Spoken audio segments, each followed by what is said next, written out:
Hello and welcome to ILTV's Israel Daily. I'm Aaron Porras, and coming up in today's newscast, Israeli coronavirus infections fall to their lowest rates since June. Meanwhile, the IIBR begins its first phase of human COVID-19 vaccine trials. And finally, the United States issues its very first passport reading Israel as a place of birth to a Jerusalem-born American.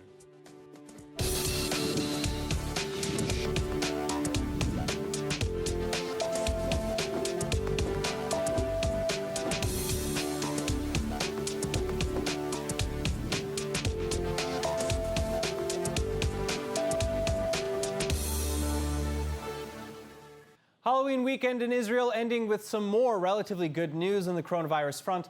The number of overnight infections in Israel dropping to the lowest rate since June.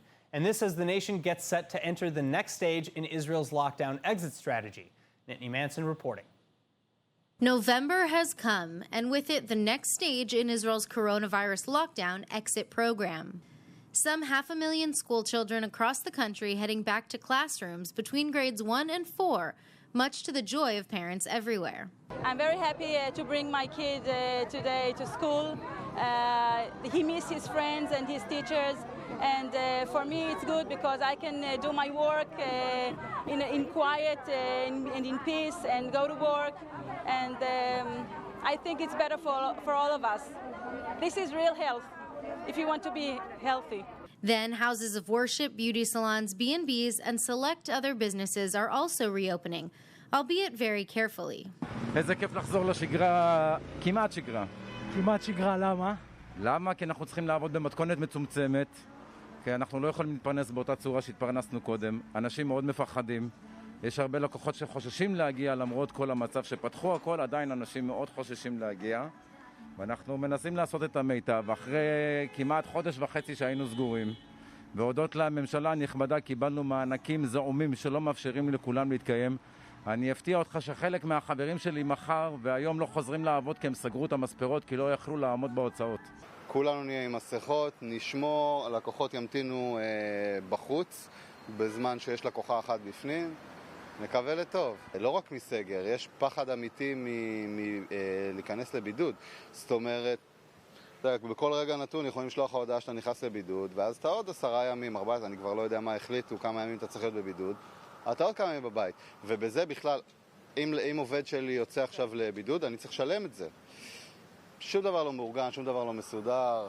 Meanwhile, the government is weighing the next steps in easing lockdown measures, with general commerce set to resume next week. But for now, new COVID regulations allow for athletic training and competitions in all age ranges, the resumption of driving lessons, the reopening of nature reserves, heritage sites, and parks, and the reopening of weddings, parties, or otherwise organized ceremonies and prayer services, provided the participants wear masks, keep distance, and remain below 20 people outdoors and 10 indoors. All this to return some sense of normalcy to the public while keeping the downwards trend in coronavirus infections. Of the over 36,000 coronavirus tests carried out on Thursday last week, just 1.8% came back positive, accounting for the lowest daily infection rate since the start of summer. Similarly, the health ministry reported 399 patients in serious condition as of Sunday morning, the first time being below 400 in weeks, though that number has risen again back to 415. The total number of active infections in Israel then currently sitting at roughly 10,370. The death toll now at 2,541. Counter to most of the rest of the country, though, several Israeli Arab Druze localities, mostly in the north, are falling back into lockdowns for the next week due to a spike in COVID infections. Meanwhile, as many businesses finally get back to work, many others are still stuck in limbo. Thousands of Israelis then taking to the streets over the weekend as part of the ongoing anti-government protests. Hannah Rifkin with the story. In hopes of opening larger portions of the economy by Sunday next week, Prime Minister Benjamin Netanyahu pleading with merchants and business owners still closed to have patience. לכל חבריי הסוחרים, אני יודע כמה קשה. אני מבקש מכם לשתף פעולה עוד כמה ימים. אנחנו התחייבנו לפתוח ביום ראשון הבא, אולי לפני אם התחלואה תרד, וזו הבעיה העיקרית. התחלואה מזנקת בכל העולם. הצלחנו בכוחות משותפים להוריד אותה. אנחנו לא רוצים שהיא תעלה בחזרה, ואז נצטרך להטיל שוב מגבלות. אני אעזור לכם בכל דרך, עזרנו לכם כלכלית, נעזור לכם בעוד אמצעים. תחזיקו מעמד עוד כמה ימים, תוכלו לפתוח, ובעזרת השם נתגבר יחד על התחלואה, ויחד על הקורונה, ונעזור לכם לשקם את העסקים שלכם. אתם חשובים לי, אני שומע אתכם, אני מבין אתכם. But thousands are still taking to the streets. Protesters again calling for Netanyahu's ousting and even imprisonment amidst his ongoing corruption trials. Then, as for business owners, dozens marched through major cities, some burning tires and others holding signs against the lockdowns. Many small businesses reporting feeling abandoned as they're forced to remain closed while failing to receive any financial aid from the government. מה את מרגישה בבוקר כזה, שהחנות שלך נשארת סגורה, אתם באותו רחוב, צמודות אחת לשנייה, ואומרים לך, את לא יכולה להמשיך לנהל את העסק שלך? בגלל שאני מאוד אוהבת את השכנה שלי, אז אני מפרגנת לה ובגדול. אבל אני מרגישה מאוד מאוד מסכנה. מאוד, לא, זה לא צודק. אין שום מחשבה, אין לנו אבא שנותן לנו פתרונות. יש לנו רק, ממש, אני עוברת את הייסורים הכי גדולים של החיים שלי, ואני כבר ממש לא צעירה. אני כבר שבועיים שלוקחת הלוואות, משלמת ריביות על אנושיות. לא קיבלתי מהממשלה אגורה אחת מאז הסגר. אין מענקים בסבב הזה. בסבב הקודם קיבלנו קצת, אבל עכשיו כלום. ממש כלום. Well, not ones for waiting any longer. The big shopping centers group is announcing that it plans to violate coronavirus restrictions by immediately reopening all stores in green cities where they are still required to pay rent and management fees.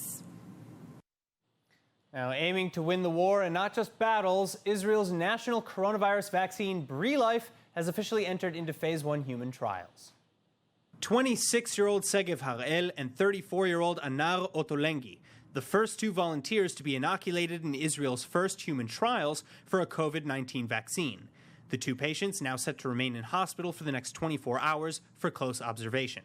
Prime Minister Benjamin Netanyahu, for his part, hailing the vaccine as Israel's only true exit from the coronavirus pandemic and the light at the end of the tunnel.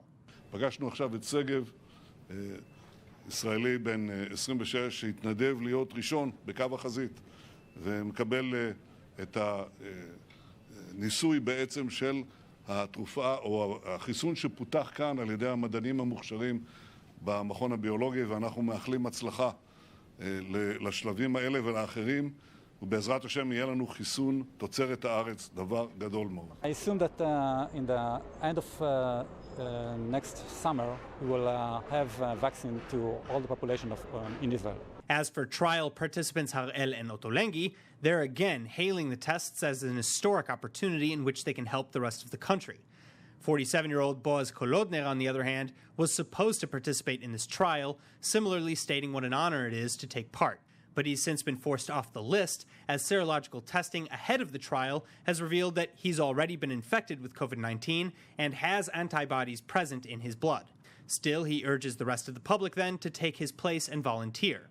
Meanwhile, with at least several months ahead before the vaccine is finished, Israel is still looking abroad for solutions, this time signing bilateral agreements with Italy, in part to acquire their future vaccination. Moving on, the UK is now gearing up for another month of its own coronavirus lockdowns, but members of the British Labour Party may have bigger fish to fry. Several Labour MPs now threatening to quit over the suspension of former party leader Jeremy Corbyn. And this following Corbyn's most recent entanglement in widespread allegations of anti-Semitism.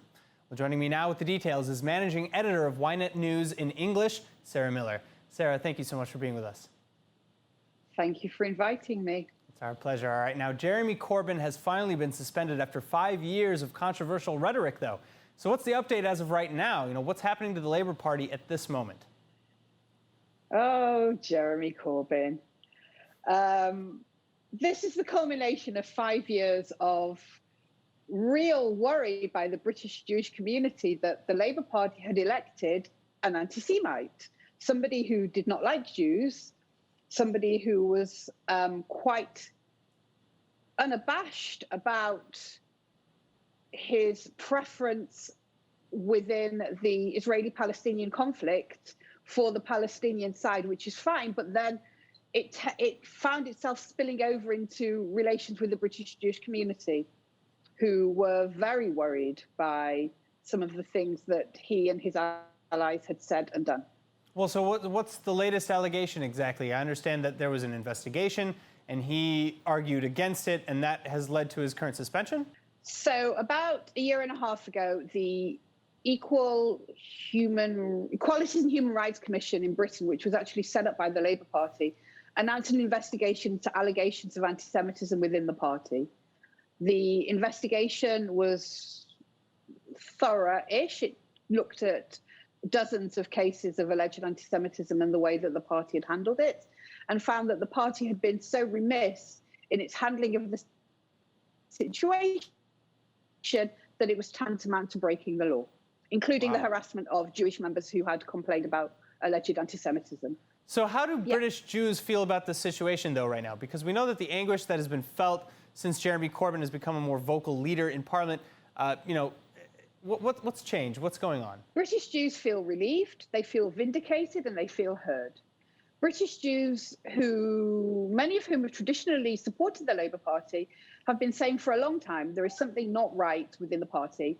This re-entry into the party in 2015 of the hard left, which is embodied by Jeremy Corbyn, for want of a better word, are dabbling in anti-Semitism, are more accepting of anti-Semitism, and on occasion are anti-Semitic themselves. And this has been going on for a long time.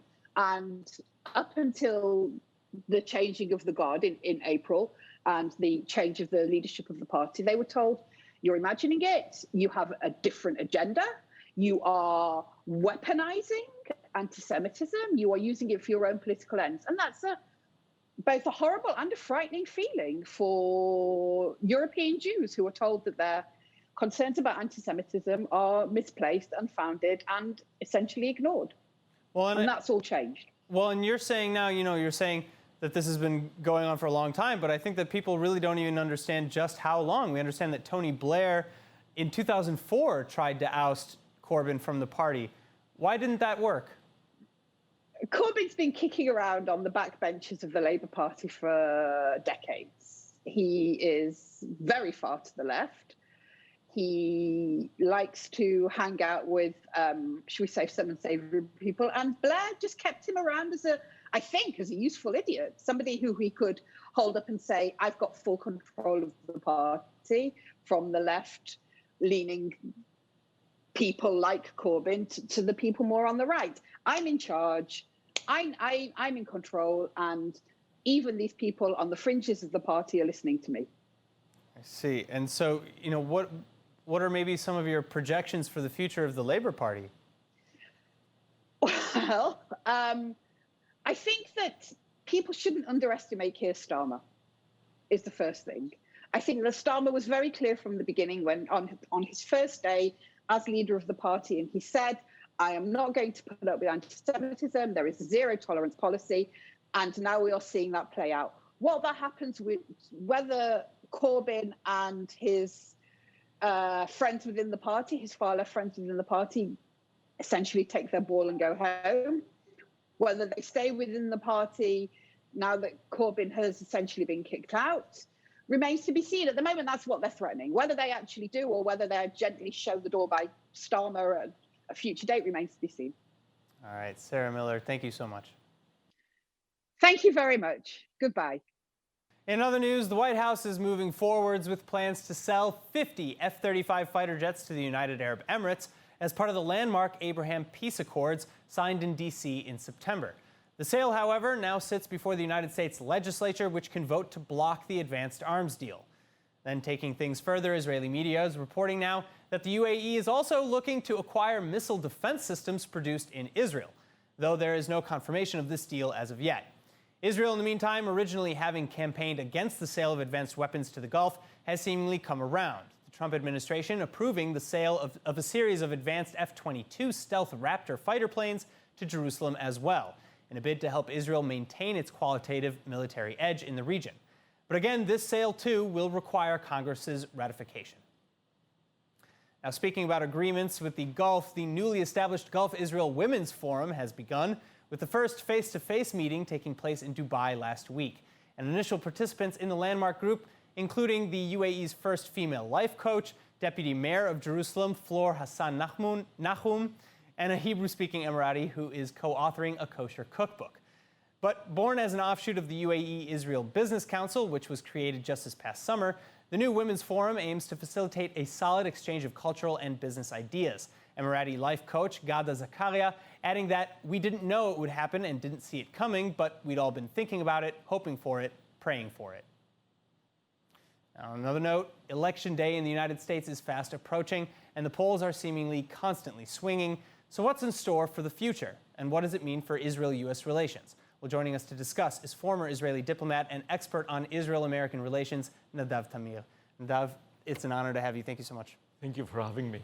All right, so my first question to you is, what, if anything, is going to change the Israel-U.S. ties, or rather, what would change under a Biden presidency? I think a Biden presidency has a great potential to improve the ties between Israel, because the Trump presidency hurt the bilateral relations because it made it much less bipartisan. The symbiosis between Netanyahu and Trump, they were focusing on their political parties' interests rather than the long-term interests of the countries. And I think Biden can mitigate that. Well, there are those who would argue quite the opposite, however, that in all the years that Biden has been in politics, he hasn't accomplished as much, at least for Israel, from Israel's point of view, as President Trump has, naming just a couple, recognizing Jerusalem, recognizing the Golan, the attempted peace to prosperity deal, this UAE deal with Bahrain, etc. So how would you, what would you say to the people who are bringing these accomplishments up? I don't see them as an accomplishment, or most of them. I do see the UAE and Bahrain as accomplishment, even though I think that Netanyahu and Trump would have preferred to do annexation, but they understood that it's impossible, and that was another way to avoid it. But the other things that you mentioned did not really help Israel. The most important things for Israel, long-term interest, are the two-state solution. In that sense, Trump took us further. He became completely irrelevant in terms of the Israeli-Palestinian conflict. In terms of the Iranian threat, Iran got much closer to a bomb because Trump crushed the international coalition that was there to face Iran. But again, there are many people who are arguing against these points, saying, for example, with the JCPOA nuclear deal with Iran, as Netanyahu has said many, many times, that it paved the way for the bomb. It has sunset clause. It ended. It didn't quite address their intentions in the region. There were also, of course, as you mentioned, in terms of the politicization of ties to Israel, there are those who would argue that the Democrats politicized it by having, certain fringe elements within the party. I'm not aspiring to speak for the masses. I'm speaking for myself and for the way I see the relations. I think that those elements that you mentioned are wrong.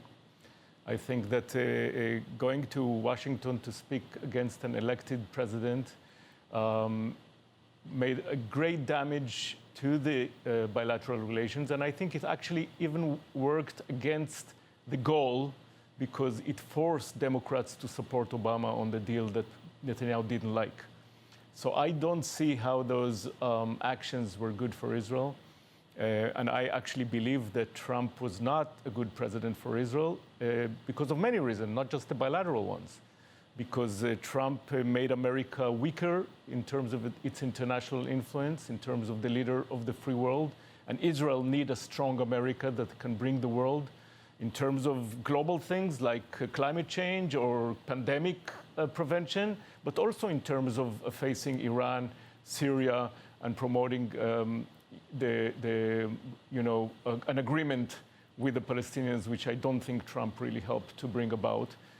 And to add to that, the fact that we're moving away from the majority of the Jewish community that are mostly liberals and mostly vote for Democrats, I think it's not good for Israel. Well, it's interesting that you mentioned that, because that brings me to my next point, which is that when you look at American Jewry, by and large, you're more than correct in that they overwhelmingly support the Democratic Party and have historically for a long time. But here in Israel, new polls are showing that it's quite the opposite, that 70% and higher of Israelis are much more in favor of Trump continuing on for another 4 years. Where do you get that disparity from if there are others like you in Israel I think the majority of Israelis are wrong on this. I think that... do you think that they just don't understand American politics, or where are they getting their? I think they're even wrong about what's good for Israel, and I think that they can't separate between being close to the Israeli prime minister and being close to Israel. It's not the same thing.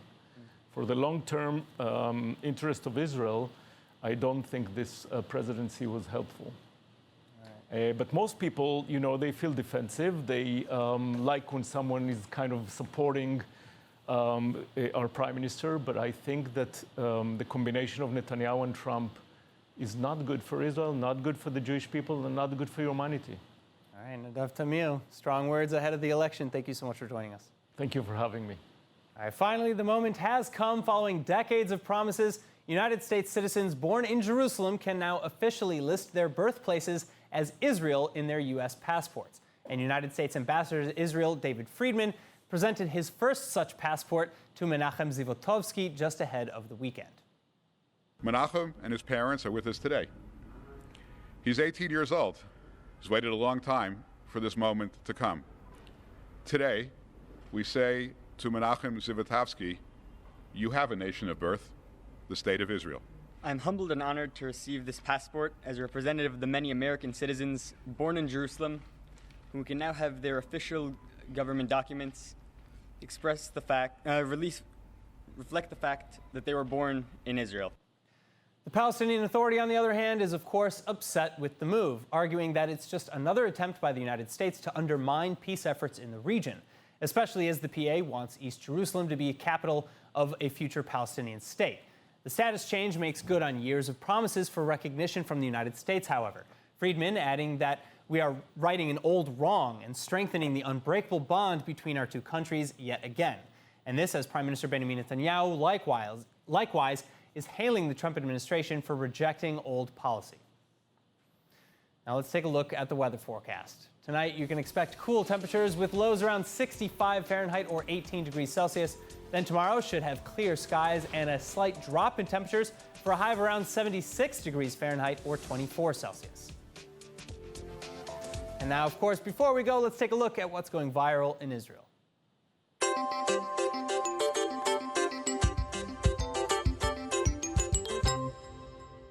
בזהירות רבה ואיתנה את הביצה העלומה שלי. נמליח קצת. All right, we got some salt. I don't know where this is going, but I'm kind of afraid, knowing my producers. Is that sugar? The candied? Oh, that's more salt. Oh, that's a lot more salt. Well, I think she ruined the egg. She's gonna clean it up. Oh God. That's one way to do it.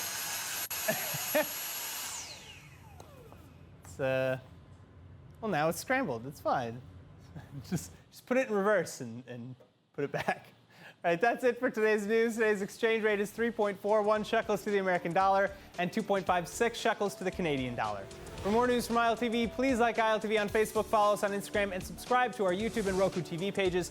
I'm Aaron Porras. Thank you so much for watching.